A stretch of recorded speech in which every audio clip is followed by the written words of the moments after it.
Hello everyone.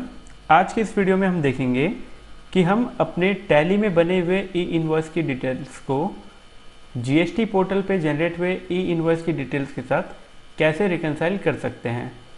इस reconciliation के लिए हम यूज़ करेंगे e invoice utility add on, और उस एड ऑन को इंस्टॉल करने के बाद आपको आपके गेटवे ऑफ टैली में एक ऑप्शन दिखाई देगा ई इनवॉइस यूटिलिटी।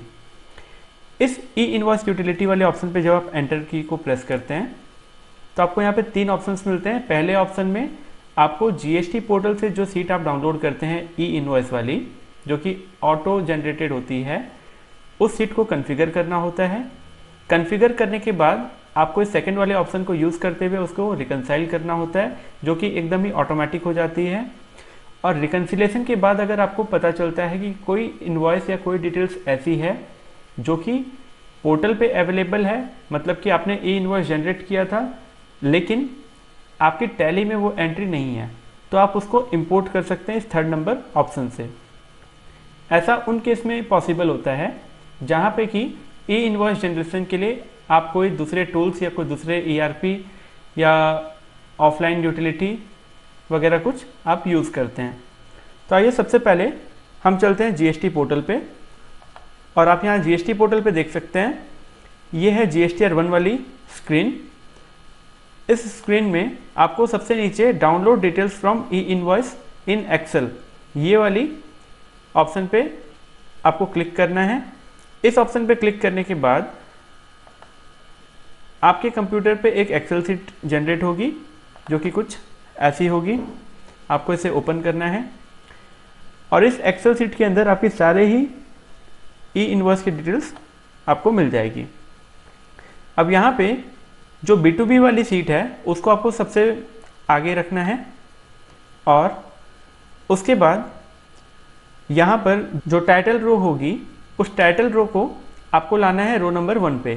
तो उसके लिए टाइटल रो से ऊपर वाली सारे डिटेल्स को आप यहाँ पे डिलीट कर सकते हैं, सारे रोज़ को। और अब आप यहाँ पे देख सकते हैं टाइटल रो है रो नंबर 1 पे, और ये जो सीट है B2B वाली ये है फर्स्ट नंबर पे। इतना करके आपको इसे सेव कर देना है। और अब हम चलते हैं टैली में। टैली में सबसे पहले ई इनवॉइस रिकंसाइल कॉन्फ़िगर इस वाले ऑप्शन पे जाके हमको इस डिटेल्स को फिल करना है। यहाँ पे सबसे पहले हमको देना है एक्सेल फाइल का फुल पाथ। फुल पाथ को कॉपी करने के लिए आपको एक्सेल पे राइट क्लिक करके प्रॉपर्टीज पे जाना है, उसके बाद सिक्योरिटी, और यहाँ से आप इस कंप्लीट पाथ को कॉपी करके टैली में यहाँ पे पेस्ट कर सकते हैं। इसके बाद आपको यहाँ पे Excel starting title row number, मतलब कि टाइटल रो नंबर जो है हमारा रो नंबर 1 पे है, तो उसको यहाँ पे 1 प्रेस करना है। उसके बाद आप एक्सेल शीट में देख सकते हैं कि इनवॉइस नंबर कौन से कॉलम में है। जैसे कि यहाँ इनवॉइस नंबर है C कॉलम में, इनवॉइस डेट है D कॉलम में, इनवॉइस वैल्यू है E कॉलम में, रिसीवर नेम है या पार्टी नेम है B कॉलम में।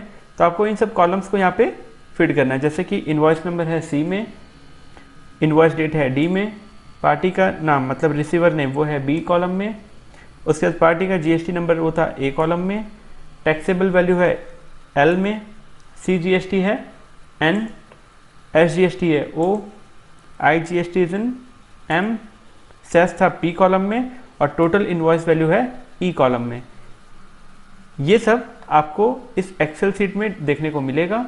जैसे कि आप देख सकते हैं यहाँ पे इनवॉइस है E कॉलम में, इनवॉइस वैल्यू, और टैक्सेबल वैल्यू है L कॉलम में, M में है IGST।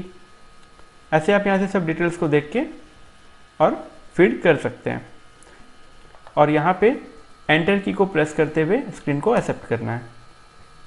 स्क्रीन को एक्सेप्ट करने के बाद आपको ई इनवॉइस रिकंसाइल वाले ऑप्शन पे जाना है और एंटर की से इस इंपोर्ट वाले ऑप्शन को एक्सेप्ट करना है। आप अब यहाँ स्क्रीन पे देख सकते हैं सारे ही इनवॉइस जो कि उस एक्सेल शीट में प्रेजेंट है वो हमारे टैली में रीड हो गई है।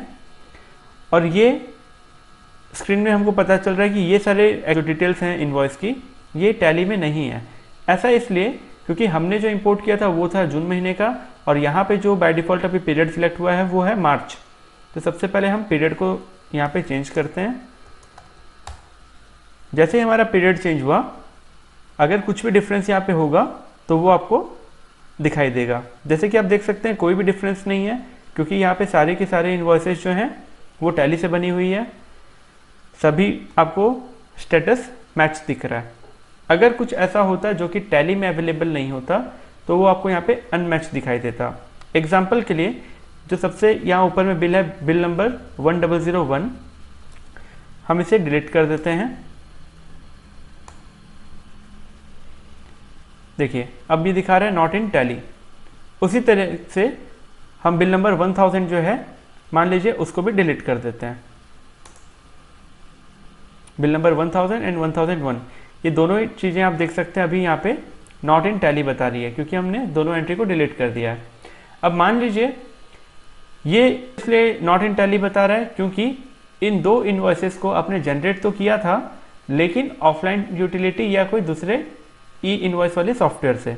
अब आपको इन दो इन्वॉइस के डिटेल्स को अगर टैली में लेके आना है तो उसके लिए आपको जाना होगा थर्ड वाले ऑप्शन ई इन्वॉइस इंपोर्ट पे।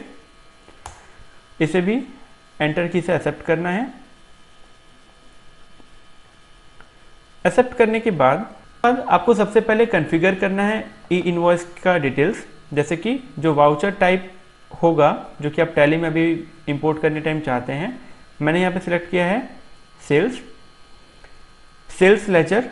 आपका IGST के लिए अगर कुछ सेल्स आउटसाइड या इंटरस्टेट आप कुछ बना रहे हैं या कोई कॉमन है तो वो, अगर कॉमन है तो IGST और सेल्स लेजर दोनों ही एक होगा। जैसे कि मेरे केस में सेल्स 18% है। IGST का अगर लेजर है तो आप यहाँ पे IGST पुट करेंगे। अगर नहीं बनाया हुआ है तो आप यहाँ से क्रिएट भी कर सकते हैं। उसके बाद CGST, SGST और राउंड ऑफ। जिस भी इनवॉइस को आपको इंपोर्ट करना है आप उसको सिलेक्ट करके इंपोर्ट ऑल पे क्लिक करना है आपको। आप देख सकते हैं ये इंपोर्ट हुआ कि नहीं वो चेक करने के लिए वापस से आप रिकंसाइल वाले ऑप्शन पे जाइए।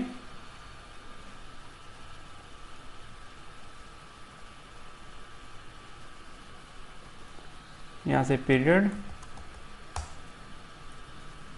ये देखिए सभी चीज़ यहाँ पे वापस से मैच शो कर रही है।